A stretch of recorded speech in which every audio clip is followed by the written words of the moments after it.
everybody, and welcome to another edition of the Janet Foster Show, the show where you get real talk that you can act on. Today is Primary Tuesday. Once again, I know some of you have been interacting with me on social media, and you've been saying it seems like it's every week. Well, it's going to be every week for a while, and today is the New York primary. And right now, you can get social with me on Facebook at Janet Foster, on Twitter and Instagram at Janet D. Foster, and that's D for Deborah. And just want to give some shout outs to some of our power listeners, folks checking in through the week and just giving some good dialogue and sharing some great social commentary. That's what I like to call it when we connect on social media. On Twitter, Cynthia Drew and Amy Franklin, thank you so much for your feedback and love your responses to the question of the week. And on Facebook, Harriet Selden, Daisy D. Doe, and Lenora Freeman, thank you so much. You introduced yourselves and said you were new, and you've been checking out some of the postings, some of the top trending news that we provide on the Facebook page.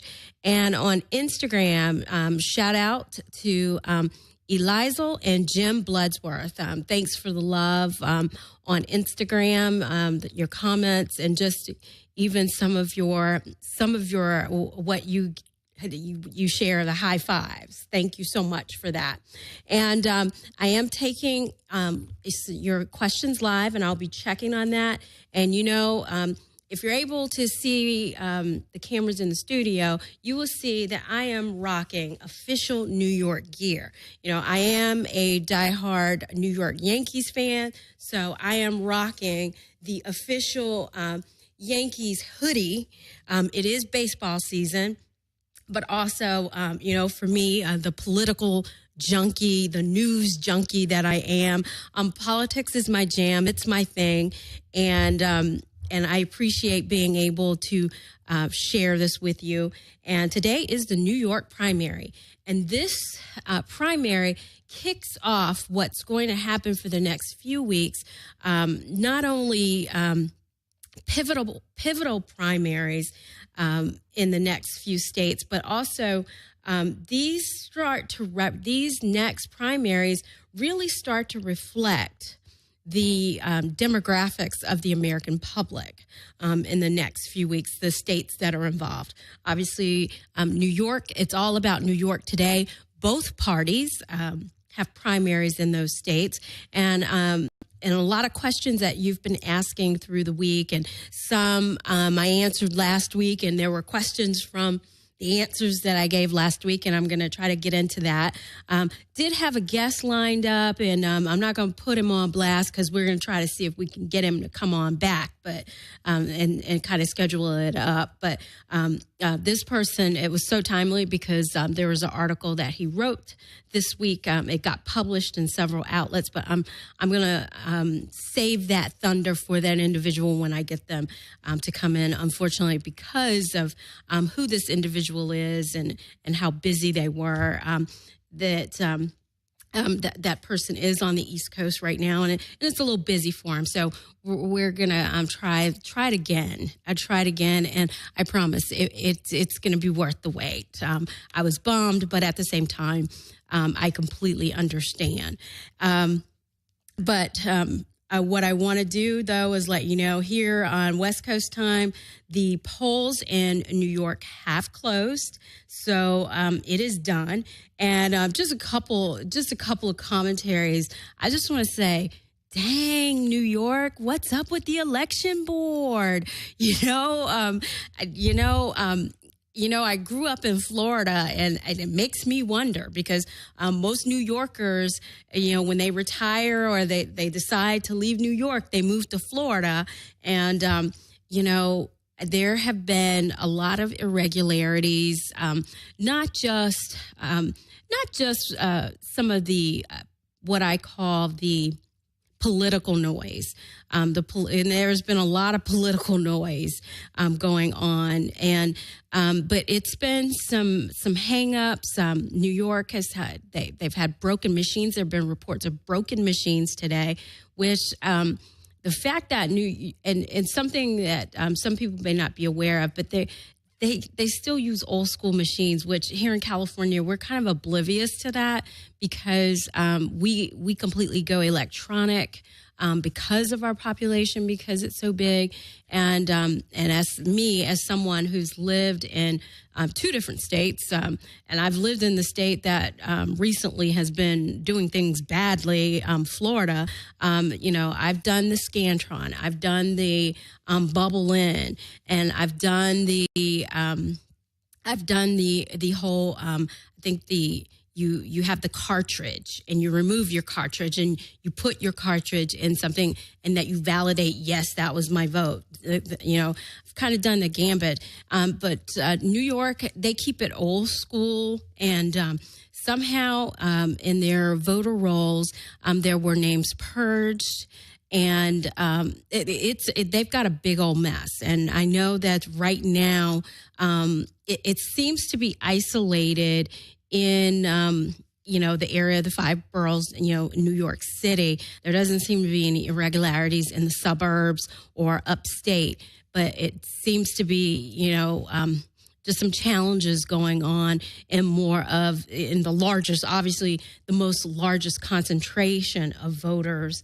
But in terms of what happened, I think in the next few days we'll see that.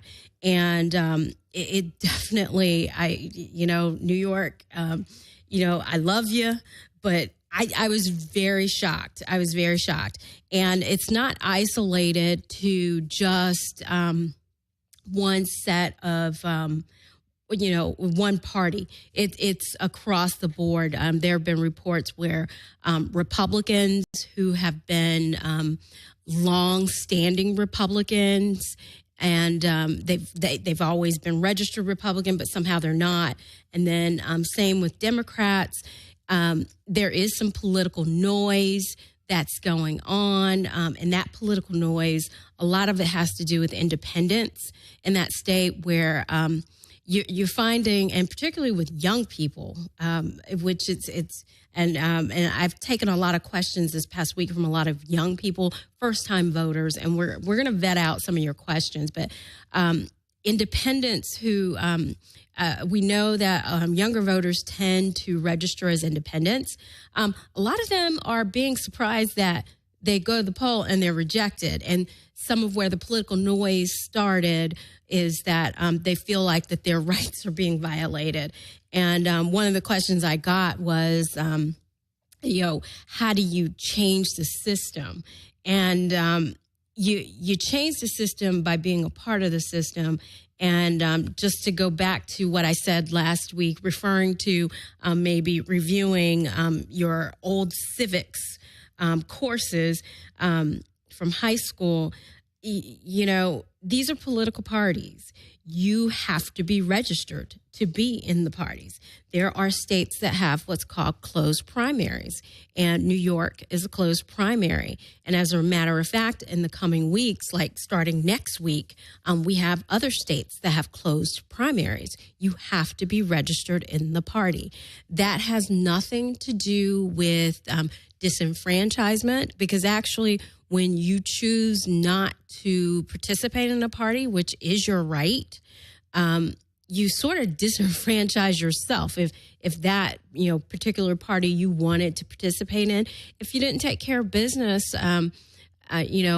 first by knowing the rules in your state where you live, that's the first key. And, if you found out that and you just never bothered to update your registration so that you can go vote, that's all on you. It's all on you. A lot of people, because of you've got the insurgency candidacies of Bernie Sanders, who is an independent, who was granted a courtesy by the Democratic Party to run as a Democrat. And then you have Donald Trump, who has been he's been an independent in the sense that he has he's been known to contribute and support individuals on both sides of the aisle. And these two candidates, Trump and Sanders, have brought around the two political parties, the Republicans and the Democrats. They've attracted individuals, for the most part, who are not either in the party. They're independents. The majority of the followers of both of these individuals are independents.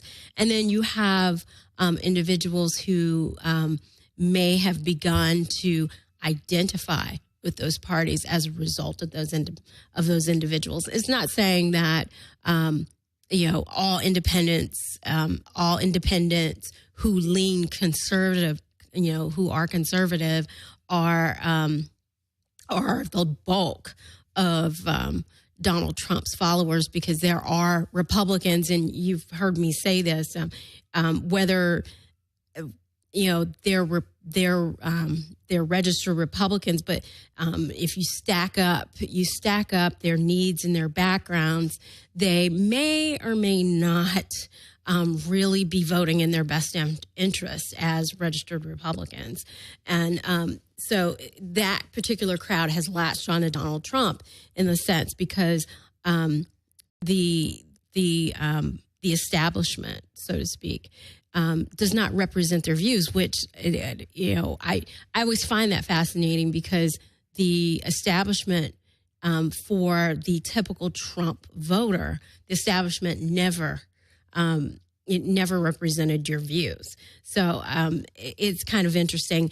And then on the Democratic side with Bernie Sanders, there have been several developments over the weekend about some of the demographics of the Sanders campaign. We know for the most part, young voters, typically between the ages of 18, definitely under 25, 18 to 25, that particular age group leans heavily towards Bernie Sanders. And but it's not just that group. What we're finding, and some of the data, I sifted through tons of polling data just to get up to speed for you guys for today.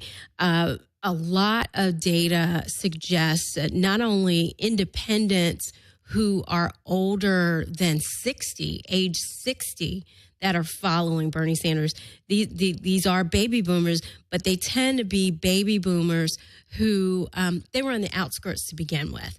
And during my political days on the Gore-Lieberman campaign, we talked about the whole the Nader Raiders.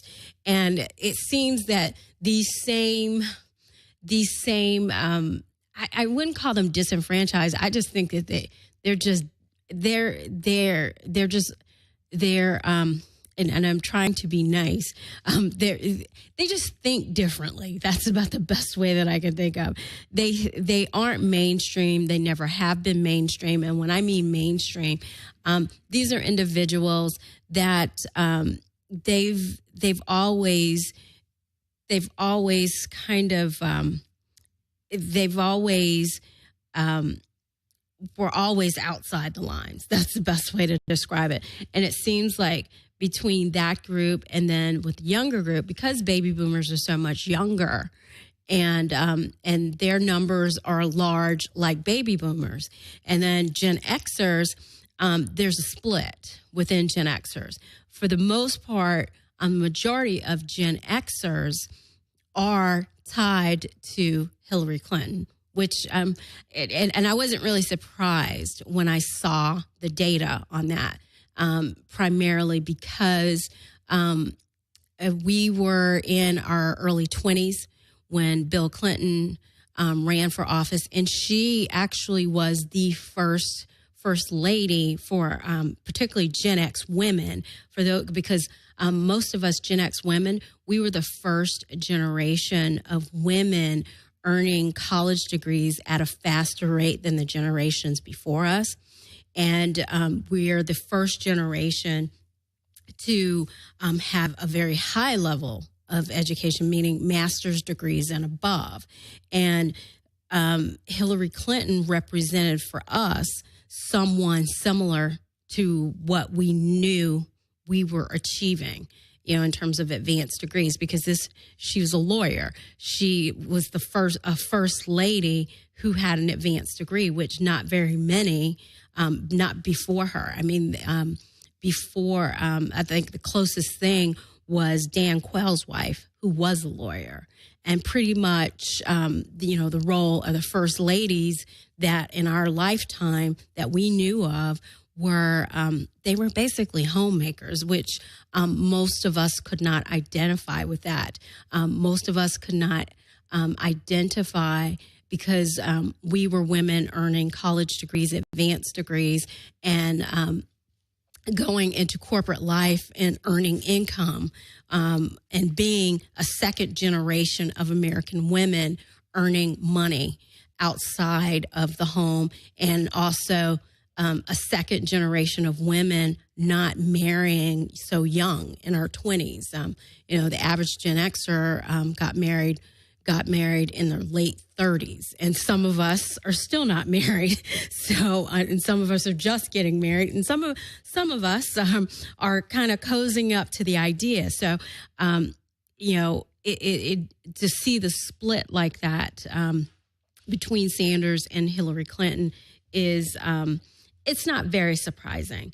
And although what has things at a fever pitch on the Democratic side is definitely because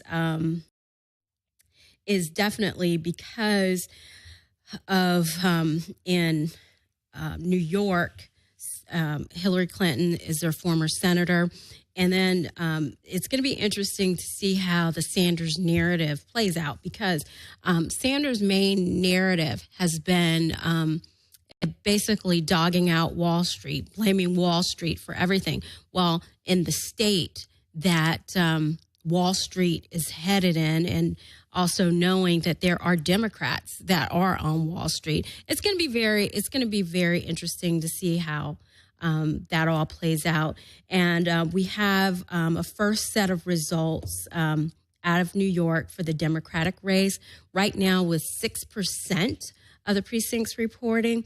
Hillary Clinton has 62% of the vote, and Bernie Sanders has 38% of the vote. And how the delegates will be apportioned will be based on percentage for the Democrats. And this kind of segues into some additional questions that you guys had for me that I'm going to answer.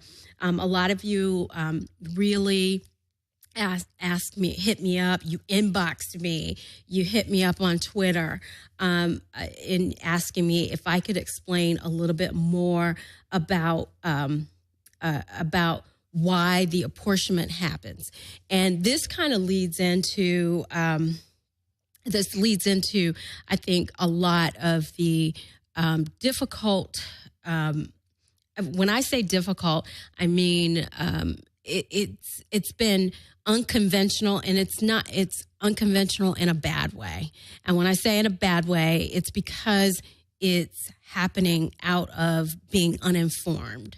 And a lot of people are complaining about delegate apportionment and saying that we need to get rid of this and blah, blah, blah. But then you have to understand these are parties that have their own rules and guidelines. To be a part of those parties, first and foremost, you need to be registered in them. Even if you are in a state that has open primaries, like here in California, we have a semi-open, meaning you have to state which ballot you want to have. Independents are allowed to state which one they have, but they can't get the full, they just can't go in and they can't go in and without stating which ballot do you want. If you want to have say in the Democratic Party, you have to be a registered Democrat. and in the Democratic Party, and each state party has its own rules based on engagement. But what I can tell you, what's consistent among no matter what state or even territory that you're from. If you are a registered Democrat, and even the same for Republicans, because we've had the young Republicans on, and they explained how to get involved. You have to get involved with the party, and the easiest way to do it is either through a club. Here, and I'll use California for an example. We have an extensive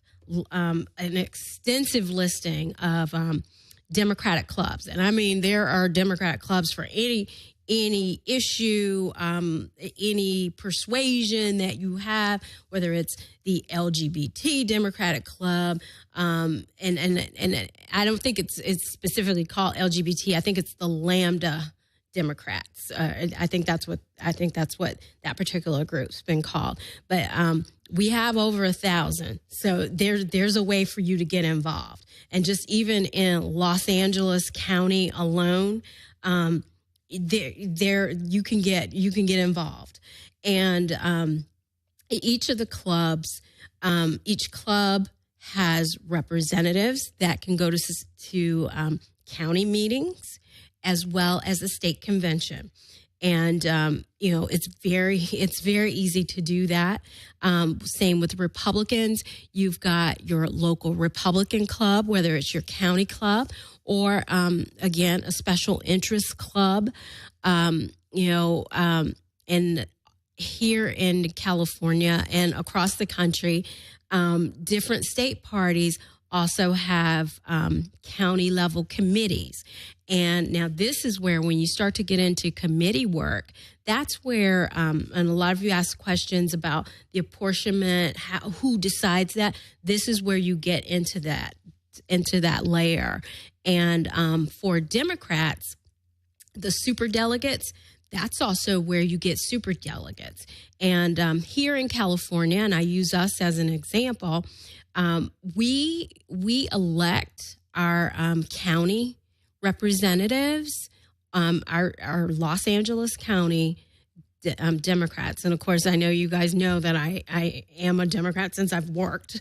I've worked for a lot of Democrats. I'm a good old moderate. But we elect them for a 2-year term. And actually, we've had that election in 2014. So if anyone in California is complaining about their representative, or they're complaining about how the delegate count goes with California or anything like that, the only thing I can tell you is if you really wanted to do something about it and be involved with that, you should have ran in 2014. You may still have time to get yourself on the ballot, because I don't think they primary for that. So for the June primary, the local county representative won't be on for that. But you do what you need to do to get yourself on the ballot for this fall, because in 2016 we vote again for our Democratic County Commission again. So, the Los Angeles County, the Central Committee, because each county here in California has a committee, and individuals run. You are listed on the ballot, the official ballot, and, you do it that way. Also, with these conventions coming up, and I know that there's been a lot of footage on television, particularly they've really been watching Republicans, because it seems that Trump supporters are feeling that they're being slighted, and the way that they show how the voting goes, it's similar to how in some states how Democrats select delegates as well. We do it here in California by precinct, and you do have to run. So it's not something that you can just sit back and relax. So don't complain about it. Get up and do something about it. And if you're an independent, you got to pick a team. Just, you can't just say I'm an independent and then I'm going to go in and change another party. It just doesn't work like that. You got to be all in, or you stay on the sideline and call it a day. But that's the way delegates are selected. And again, now with 16% of the delegates. The 16% of the precincts reporting in New York, Hillary Clinton still is running at 60. She's running at 61.5%, and Bernie at 38.5%. And up for at stake tonight in New York on the Democratic side are 247 delegates, and on the Republican side. They've already declared it.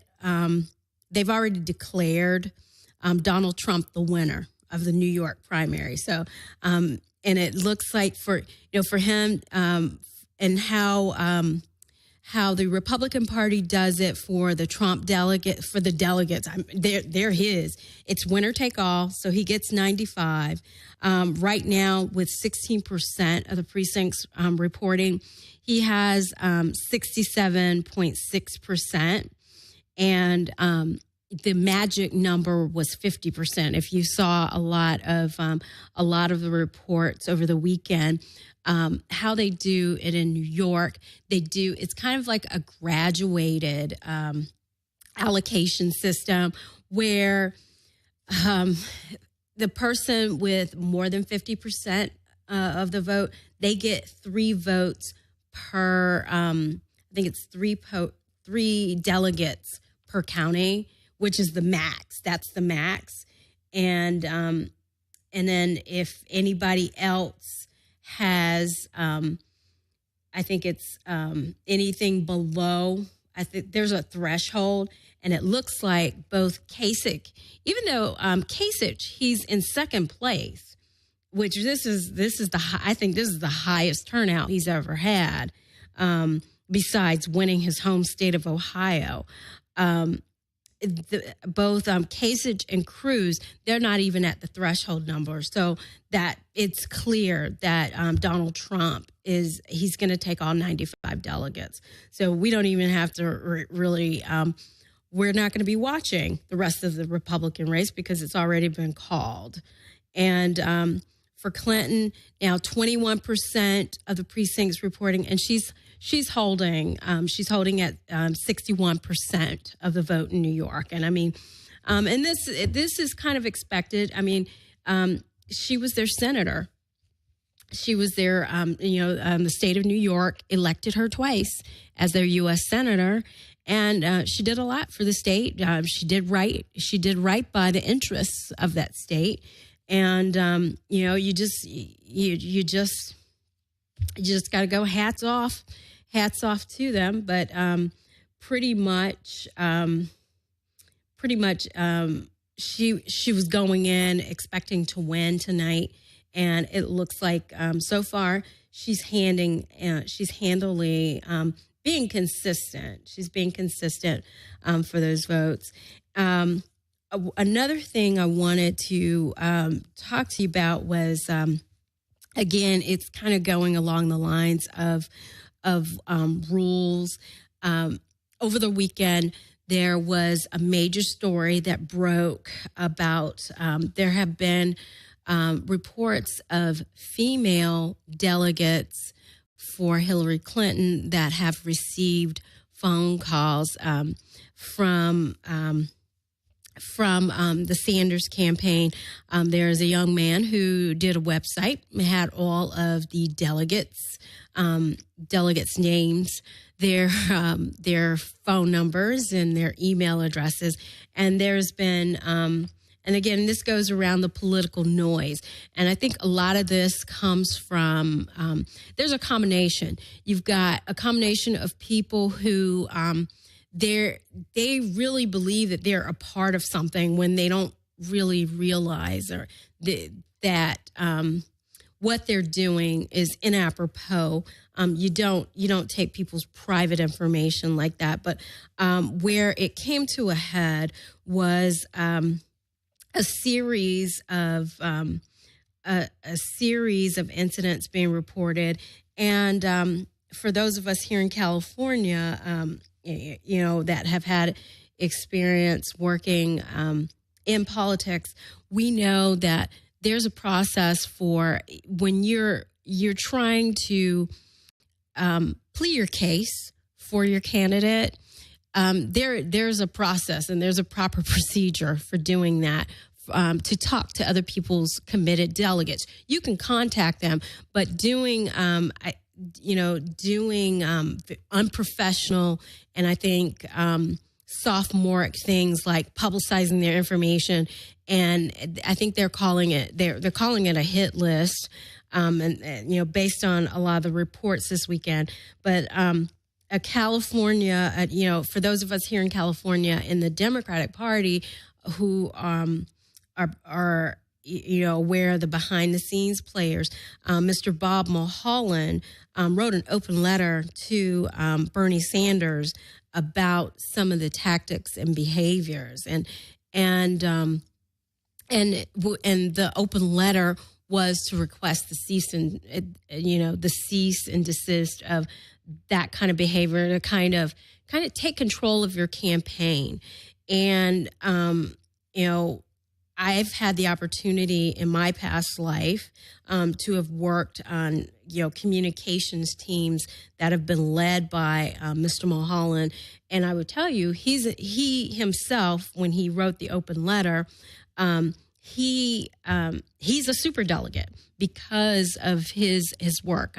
Mr. Mulholland here in California has run strategy teams here in California for the California Democratic Party, as well as worked on national initiatives. And he is a delegate to the DNC from California. So he's a part of that hit list.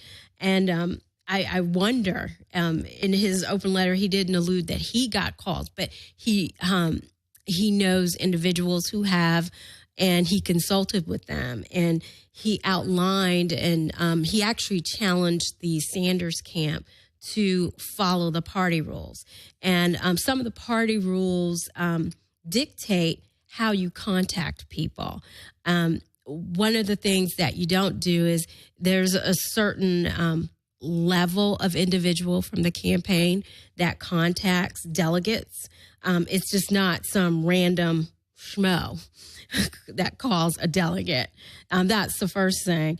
And also, there's been talk over the weekend. It started Friday evening, and it started with, I think, one of Sanders' advisors. I'm saying that, there's a potential for them to contest, do a brokered convention with the DNC.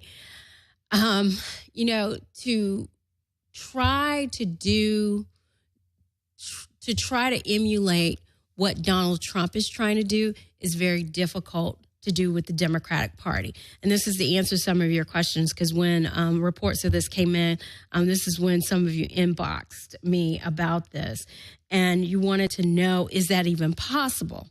Well, it's possible to do a brokered convention in the Democratic Party, but what makes it impossible is for Bernie Sanders to do it. And the reason why it's impossible for him to do it is because he's not a registered Democrat. It's been a recent thing. Two, he doesn't have the rapport with the superdelegates to help him broker or even flip other committed delegates. That's going to be an uphill climb for him. The easiest place for him to try to flip people are in the Democrats that serve with him in the U.S. Senate. From his own home state of Vermont, Senator Patrick Leahy isn't supporting him. And that would be an easy flip. And Senator Leahy, he has a lot of a lot of respect and a lot of ties, especially, coming out of a state like Vermont, which isn't really a labor-based state, but Senator Patrick Leahy has a lot of respect from the labor movement. But and so somebody like that could help flip delegates, because those in labor, organized labor, are they've already been committed delegates. Labor unions like SEIU, a lot of labor unions that are based based back east are they're with the traditional Democrats, and the traditional Democrat in this race is Hillary Clinton, and that's just going to make a broker convention a little difficult. And Bob Mulholland broke down in his open letter about the rules, and he actually challenged the campaign to cite which rule that they want to take, and that's an important point. And I know a lot of you who are Sanders supporters kind of asked about that, and there are, and that kind of leads into a great article that was printed today in the Daily Beast. I think it's by I would say Taryn Sattermeyer, I believe it is, which I thought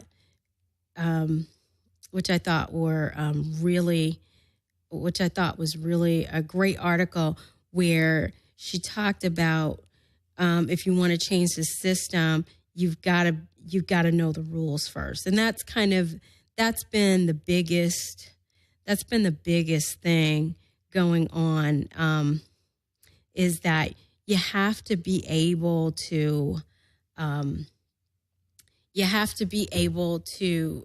if you're going to have a real revolution, you got to know the rules that you're up against.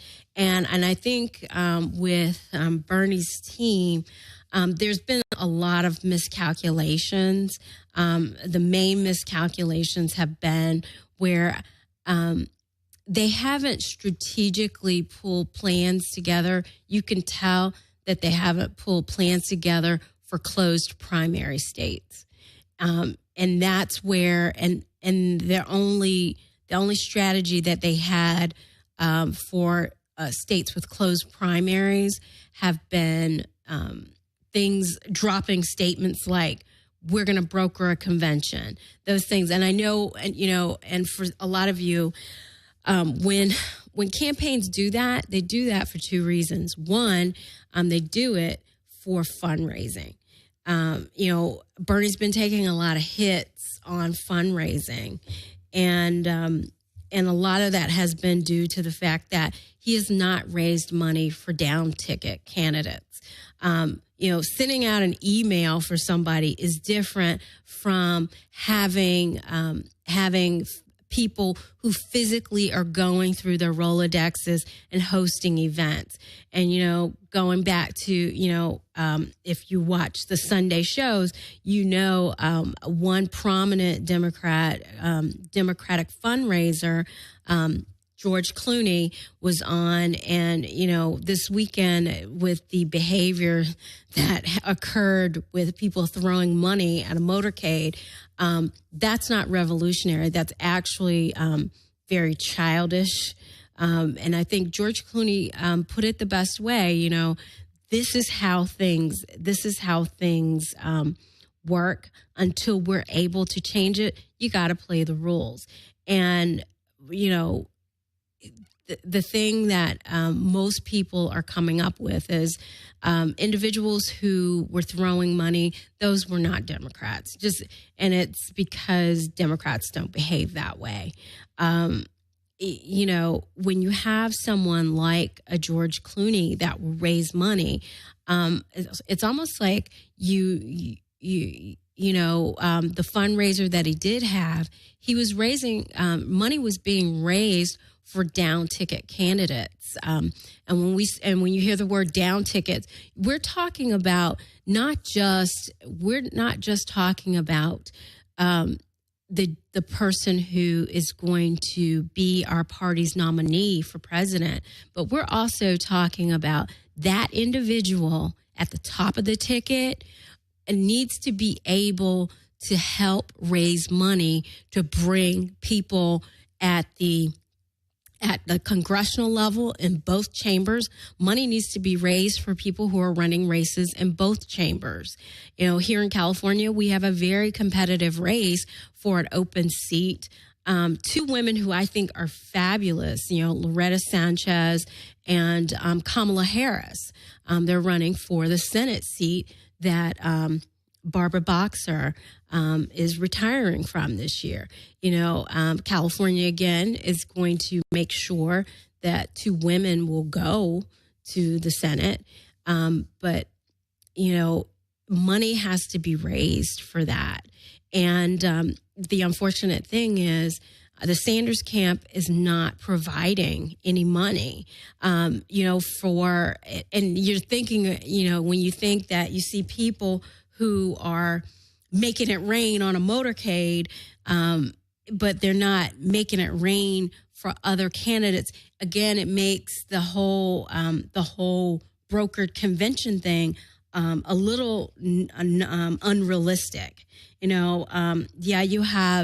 You have celebrities that are speaking up, but you don't see those celebrities maybe hosting something to help down tickets. That's the kind of thing that's needed, and it's not happening. It's not happening for Senator Sanders, and it was really unfortunate about the motorcade incident, because that that's how those individuals are not Democrats, because people in the party know that we have individuals. We have Democrats who are people who have been long-term Democrats, loyal Democrats, who own corporations, who are parts of those corporations, who own companies on Wall Street, who are movers and shakers on Wall Street. There's just a philosophy at how you're able to best make these changes.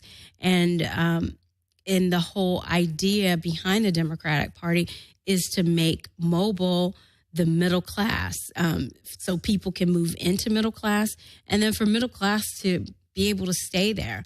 And right now, there just seems to be a division of that in terms of what people think the party are. We know that we have some people around who are not Democrats, and they're not interested in the party. They've got some other kind of issue. But for a brokered convention to happen, it would actually have to be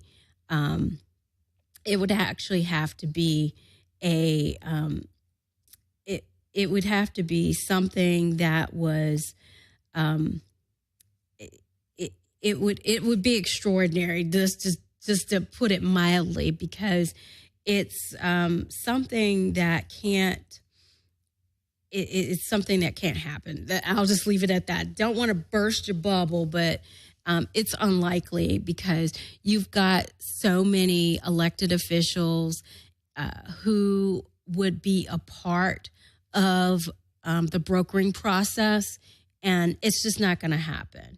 So my suggestion would be for any young Democrat who feels that there needs to be some kind of change, run for political office, run for these local counties, start getting involved in local Democratic clubs. That I would highly recommend, because for you to be known, you do need to be a part of a group, because, especially in politics, because people want to know what you're about. You just can't come out of nowhere.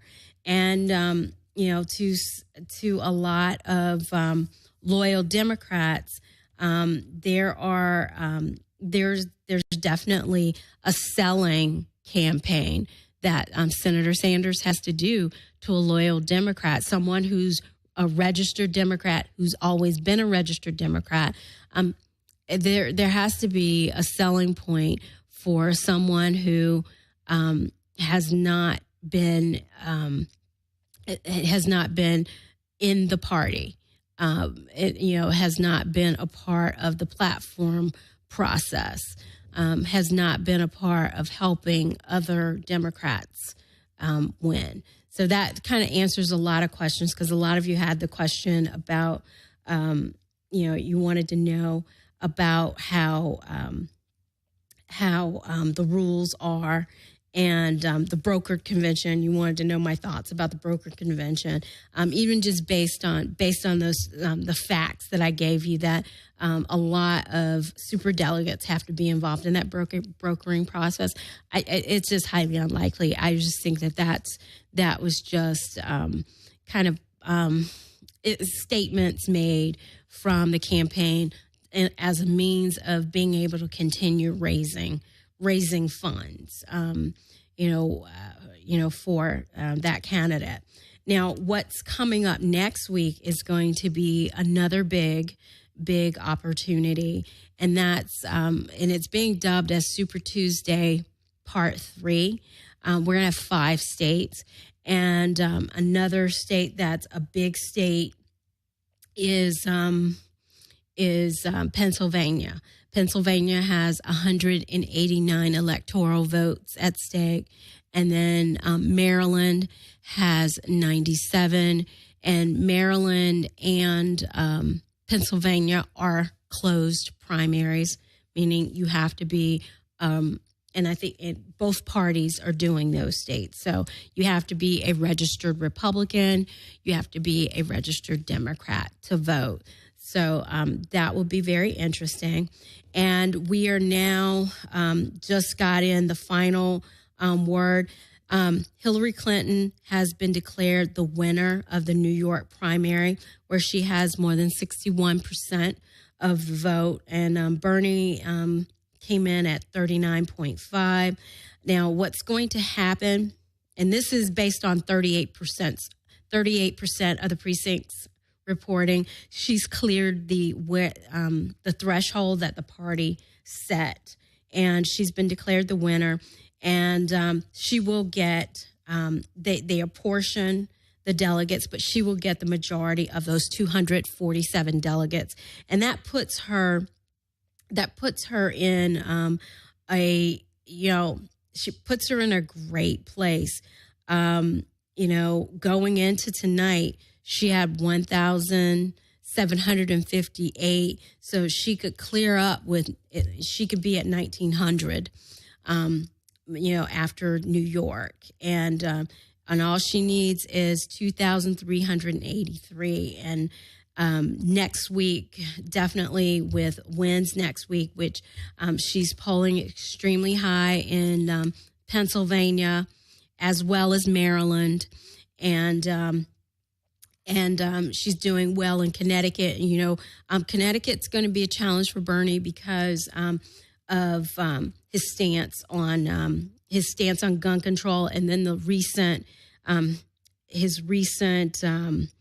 he has since backpedaled, but he initially did not support the Newtown, Connecticut families and their ability to go after gun manufacturers.